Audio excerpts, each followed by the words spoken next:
Sam Preston was born in 1943 and grew up in Yardley, Pennsylvania, a suburb of Philadelphia. He attended Amherst College, graduating magna cum laude and Phi Beta Kappa with a degree in economics in 1965. At Princeton University, where he completed his PhD in economics in 3 years, he discovered demography under the tutelage of Ansley J. Cole. From 1968 to 1972, he was an assistant professor in the Department of Demography at the University of California, Berkeley, and then moved to the Department of Sociology at the University of Washington in Seattle, where he directed the Center for Studies in Demography and Ecology from 1972 to 1977. After a short stint in the United Nations Population Division from 1977 to 79, he was recruited back home to Philadelphia and the University of Pennsylvania, where he became the Frederick J. Warren Professor of Demography, as well as Departmental Chair and Population Study Center Director, and most recently, Dean of the School of Arts and Sciences. In recognition of his many contributions to the University of Pennsylvania, an endowed professorship has been established in his name. He presented this paper as his presidential address to the Population Association of America in 1984 in the Hilton Hotel in Washington, D.C., 1 week before a nut with a gun made an attempt on the life of President Reagan outside the same hotel. This presidential address was one of the most memorable ever heard at PAA conferences and launched a lively debate in the national media, as well as becoming a classic milestone in demographic research. Point he wants to make. Preston starts out this article by looking back at our old friend Malthus. He invokes the idea from Malthus that population pressing on the means of subsistence is the source of misery and vice in human affairs. The harder that population presses on the means of subsistence, the more misery and vice we will experience in that population. But Preston applies this old idea from Malthus in an entirely new context that probably would not have occurred to the gloomy parson himself. In this case, Preston is talking about one of the most important consequences of the demographic transition, the aging of a population. When birth rates go down, the base of the population pyramid no longer spreads out so much wider and wider with each new generation. At the same time, when death rates go down, the size of these generations isn't cut back as quickly with advancing age, so more of them are surviving to older ages. This means that the age structure of a population actually stops looking like a pyramid in a literal sense, even though we keep on calling them age pyramids. Instead, it starts to look more like a Coke bottle or something with a more rectangular shape. There are fewer children in the smaller cohorts at the bottom of the pyramid, but at the same time there are more elderly people in the surviving cohorts at the top of the pyramid. Preston applies the idea he takes from Malthus to these changes in age structure. Obviously, the demographic transition produces rapidly growing populations at the older ages, but little or no population growth at the younger ages. This, decides Preston, should have certain consequences if Malthus was right about population pressing on resources. So his first Malthus-based hypothesis is that with fewer children, caused by lower birth rates from the demographic transition, those children should experience less misery and vice and be better off because their numbers are no longer pressing so hard on the limits of resources. If people have fewer children, such families will have more resources per child to make sure that they have everything they need as they're growing up. This should mean that social indicators for children should start looking better and better as the birth rate declines and we complete the demographic transition. On the other hand, his second Malthus-based hypothesis is that as the number of older people expands rapidly, there will be more and more of them competing with each other for seats in the doctor's offices and standing in lines at the pharmacies for their pills and inhalers. There will be more and more of these grandparents competing with each other for time to see fewer and fewer grandchildren. This should mean that as we complete the demographic transition, social indicators should start to show us some negative demographic consequences among the elderly. These hypotheses all set up, Preston then looks around for some social indicators and checks to see how they've been performing for young people and for the elderly. The first one he chooses is the death rate from suicide. It seems pretty obvious to him that if you kill yourself, which of course is a vice, you must be pretty miserable. If the suicide rate goes up, it signals more misery and vice. If it goes down, it signals less misery and vice. Now, we know that the suicide rate in general increases with age. Apparently, at first in life, people look at problems and adversity they encounter as temporary setbacks and tend to look toward the future somewhat optimistically. But as they get older, they perhaps realize how naive they were before and what a disappointing place the world can really turn out to be. Life just doesn't seem to live up to all the hype and expectations we had for it when we were young. This may be why people do crazy stuff and have a midlife crisis, because they begin to realize that they're never going to get some of those dreams that they set up at first. By the time they get to be really old, people are more likely to just be totally disgusted with the whole thing and decide they've had enough of it all. Preston gives us two versions of this upward trend in suicide with age, one from 1960 and the other from 20 years later, after the population had got considerably older and there were fewer children and more old people around. In the figure he shows us, the solid line for suicides in 1960 starts out well below the dashed line for suicides in 1980, at least at the younger ages. By 1980, the suicide rate among people in their teens and 20s had increased tremendously, doubling or even tripling. But during this same 20-year period, suicide rates at older ages, which had been pretty high in 1960, actually fell to much lower levels by 1980. How does this square with his Malthus-based hypotheses? Well, of course, it doesn't square with them at all. These suicide trends directly contradict those expectations. We see more misery and suicide among the young, where things should have been getting better. At the same time, we actually see less suicide among old people, where things should have been getting worse. So that's clearly one strike against the Malthus-based ideas that he started with. Next, Preston turns to an economic indicator instead of a death rate. The time scale he uses changes in this case because the data he found applied only to a 12-year period from 1970 to 1982. But this was still a period of time when the U.S. population was growing older, when the number of children was going down at the same time the number of older people was going up. So the Malthus logic should still apply. This time Preston draws lines on the chart for the percentage of people at different ages who were living below the poverty line. This time he also shades the area between his two lines so that we can see how big the changes were. When the 1970 line was lower than the 1982 line, so that the share of people living in poverty was increasing over time, he shades in this area with diagonal lines. This was the situation he found for not only children, but for everybody under retirement ages. It was a historical period when poverty rates were going up in general. But the increases in poverty were largest for children under age 15, where poverty rates jumped from just over 15% of all children to nearly 25% of all children below the poverty line. This again sounds like more misery. Not many people enjoy living in poverty. At old ages, though, there was no sign of this general trend. In fact, the trend for retirement ages was the reverse of the trend for children. Poverty rates for older people fell from nearly 25% of all elders in poverty in 1970 to only about 15% of all elders living below the poverty line by 1982. This again sounds like less misery. After looking at these two empirical examples that Preston provides, it is hard to avoid the suspicion that he knew all along where this was going, and that he set up those Malthus-based hypotheses at the start as a kind of straw man that he could knock down with his facts and figures, as a kind of intellectual trick to grab our attention and highlight these results. And it worked, too. Not only was I fascinated by this talk, along with all the other people attending the 1984 conference of the Population Association of America when he presented this paper, but the national media immediately grabbed hold of the idea and produced banner headlines around the country. Unfortunately, though, as they often do, the mass media got a little carried away with these facts and figures and ended up drawing some conclusions from them that Preston never intended. He remarked to me later that he got more public reaction from this one paper than from probably everything else he ever wrote, all combined. Before we can go on with his actual analysis, we need to address these media interpretations.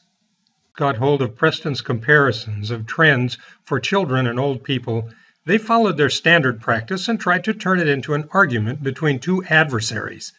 Along with the tendency to spend a lot of time reporting on disasters and horrible crimes, journalists know nothing better than to get a good quarrel going between people who oppose each other over some issue. So in this case, the banner headlines that they produced were about how children were suffering because older people were getting more and more of the goodies in American society.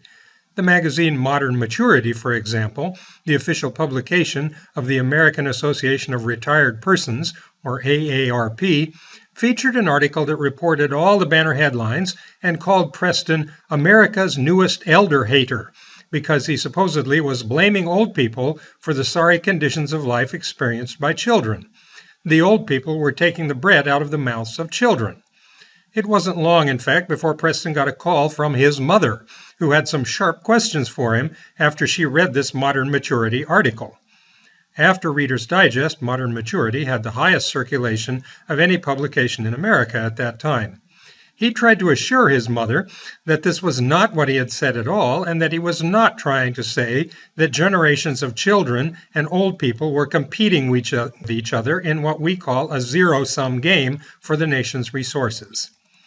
Began to evaluate whether the media got it all wrong, or whether maybe Preston really was saying that there was this zero-sum game going on between children and old people. It is probably a good idea to spell out exactly what all this game theory talk is about. The idea of a zero-sum game is actually very simple.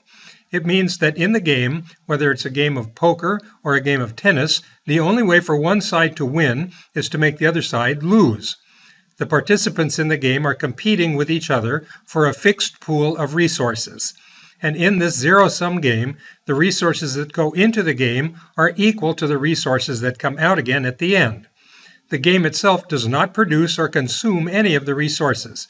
For example, in a poker game, the resources are all the chips or money that players put onto the table. All the money that goes into the pot comes out again. The game simply redistributes the resources so that some people take out less than they put in, these are the losers, and other people take out more than they put in, these are the winners. A lot of the games we play in life are zero-sum games, so we're very familiar with them, and probably this helps to explain why the journalists jumped to this conclusion and reported that Preston was talking about a contest in which old people were winning by making children lose. But there are other types of games that we all play, or at least that we all know about. One of these alternatives is a negative-sum game. This is any process in which more resources go into the game than come out the other end. The classic example of a negative-sum game would be any lottery contest, such as the Florida lottery. For every $1,000 of ticket sales in the Florida lottery, only $500 comes out the other end as payouts to people with winning tickets. You might as well just take half the money you would spend on lottery tickets and throw it out the window of your car as you drive down the highway. The end result will be the same on average, even if you do get a winning ticket now and then. Of the rest of the money you pay for lottery tickets, about $390 of every $1,000 goes into the state education budget so that local governments can reduce property taxes on the beach houses of wealthy people and pay for schools with your gambling money instead. Another $55 goes to the convenience stores and other places that sell you the tickets as an incentive for them to sell. $21 goes to the vendors who travel around and stock all these stores with tickets, while $16 goes to advertising agencies and media outlets to pay for ads to convince you to buy the tickets in the first place. And the final $18 goes to pay salaries for the bureaucrats who organize and run the whole operation. I call this whole system the stupidity tax, because the people who pay it obviously have no idea about the difference between a negative-sum game and other kinds of contests. On the other hand, there are also positive-sum games, which are the opposite of negative-sum games. That is, more resources come out of the game than went into it. For people accustomed to a zero-sum mentality, this idea takes some getting used to. A negative-sum game is not that hard for zero-sum people to accept. They just think of the process itself as another player in the game who receives some of the resources, as in the case of the state skimming off half the money we pay in for lottery tickets. But a positive-sum game? Where do the additional resources come from? This makes less sense to a zero-sum mentality. Yet we have plenty of these games around us. In a basketball game, the two teams are playing a zero-sum game against each other. For one to win, the other must lose. But within each team, the members of the team are playing a positive-sum game with each other. The better they play together and cooperate, the more they pass to each other and screen for each other and play as a team instead of just grandstanding and playing as if nobody else was there, the more points they score and the better their chances of winning the larger zero-sum game. The classic example of a positive-sum game is the stock market. People put money in, investing in all the different companies. The companies use the money to grow and increase productivity and create more wealth, some of which increases the value of the stocks that people bought, so that more money can come out of the market in total than went into it. There are more winners than losers, the opposite of the state lottery where almost everyone is a loser and there are only a few winners. The moral of this story for your personal finances should be clear. If you have money to burn, put it into a real investment rather than buying lottery tickets with it. Now that we're completely clear about the difference between negative-sum, zero-sum, and positive-sum games, we can better appreciate the distinction between the initial reaction of the journalists to Sam Preston's article about children and old people and what he was actually trying to say. They interpreted his work as a picture of a zero-sum game between children and old people, with old people winning at the expense of the children.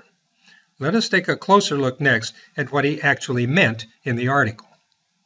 The topic of Preston's article, beyond his specific examples about suicide rates and poverty levels, concerns one of the most fundamental problems that all human societies must face and must solve.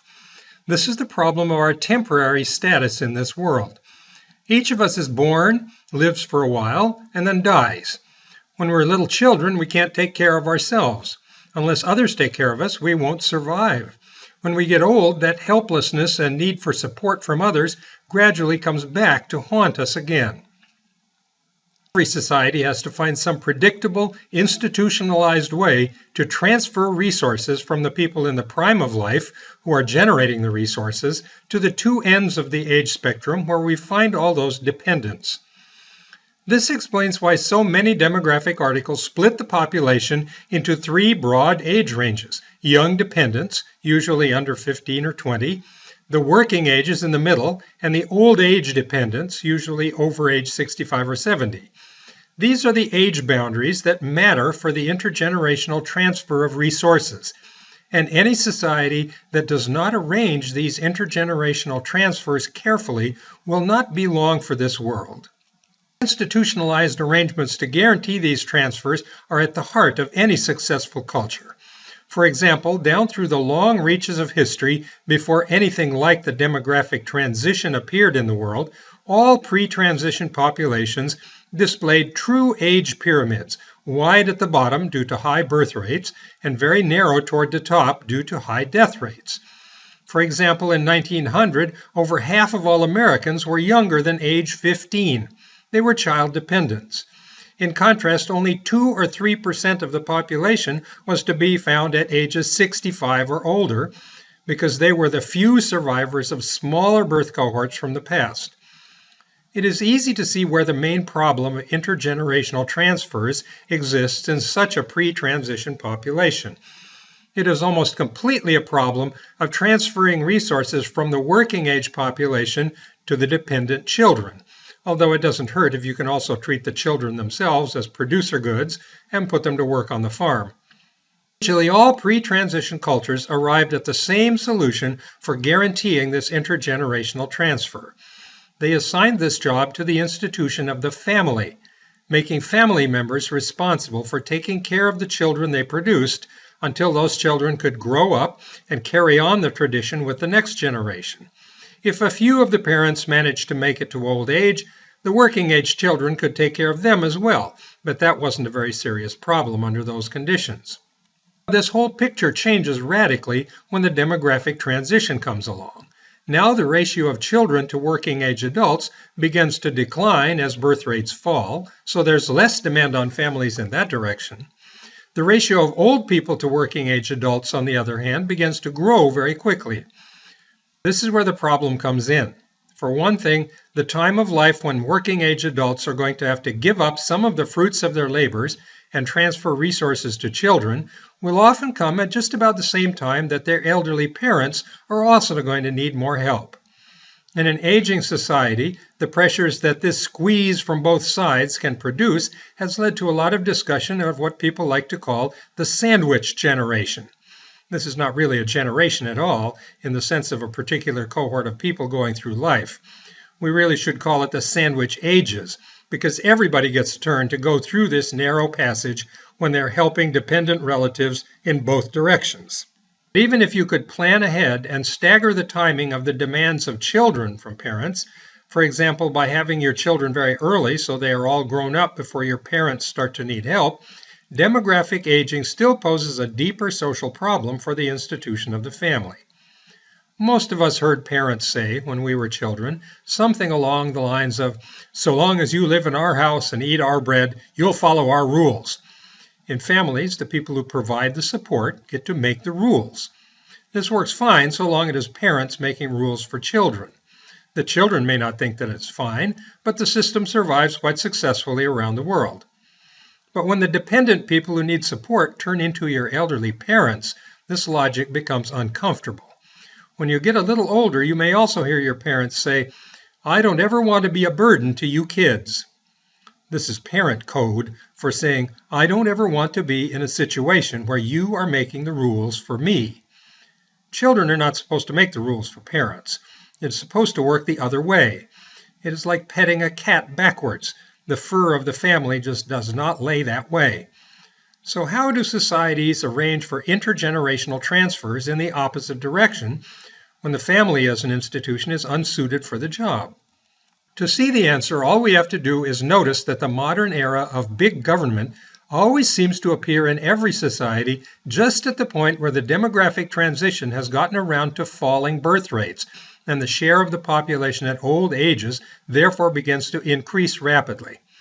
By the year 2000 in the United States, the share of people under age 15 had dropped from about 50% down to only about 32%.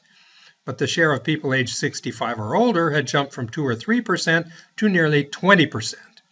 This share of old people has continued to increase since then, especially as the baby boom generation starts to enter old ages. Families are just not up to the task of handling this upward intergenerational transfer of resources. So country after country promptly invented taxation schemes to collect money from the working age people and give it to the elderly dependents. Usually they come up with some elaborate fiction about how it is money that the old people earned themselves while they were working. But in actual fact, the money comes out of the paychecks of working age people today and goes into the Social Security checks to our grandmothers tomorrow. We launder the money through the government so that none of the old people feel like their children or anyone else's children can make the rules that go along with giving them the money. If you don't like this modern solution, which virtually every post-transition society has developed, you could get rid of Social Security and Medicare and keep all those deductions from your paycheck for yourself. But you would have to turn around and spend them all on your parents because they would be coming back to live with you again. At least with the government solution, you can spread out the payments over your whole working lifetime instead of getting all of your parents' bills at once. So Preston's real point is not that old people and children are playing a zero-sum game against each other. In Preston's view, they're actually playing two very different games on different fields and with different rules. You might say that the children are playing basketball in the gym while the parents are playing baseball out behind the school. And the elderly are doing well in the game that they are playing because Social Security and Medicare are two of the great success stories of the 20th century. They lifted the great mass of older Americans out of poverty, where they found themselves in the early 20th century when the population began to grow older and the resources of the family institution simply could not keep up. Poverty is down, suicide is down, and health and survival keep improving because the elderly are playing their game with the government, and the government is helping them to win. On the other hand, children are getting worse and worse results in the game that they are playing because they continue to depend on families to transfer resources to them, and families themselves are in pretty bad shape.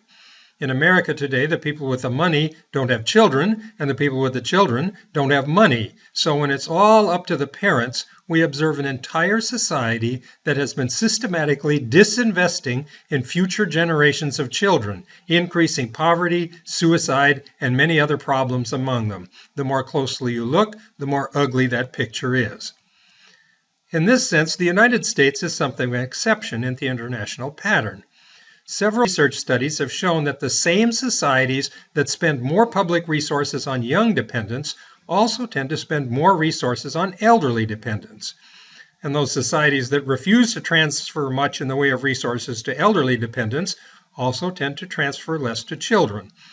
In general, you could say that old people and children in most societies are actually on the same team and tend to win together or lose together. But in the United States, older people are playing one type of winning game, while children continue to play a losing game on a different field, even 30 years after Preston wrote this article.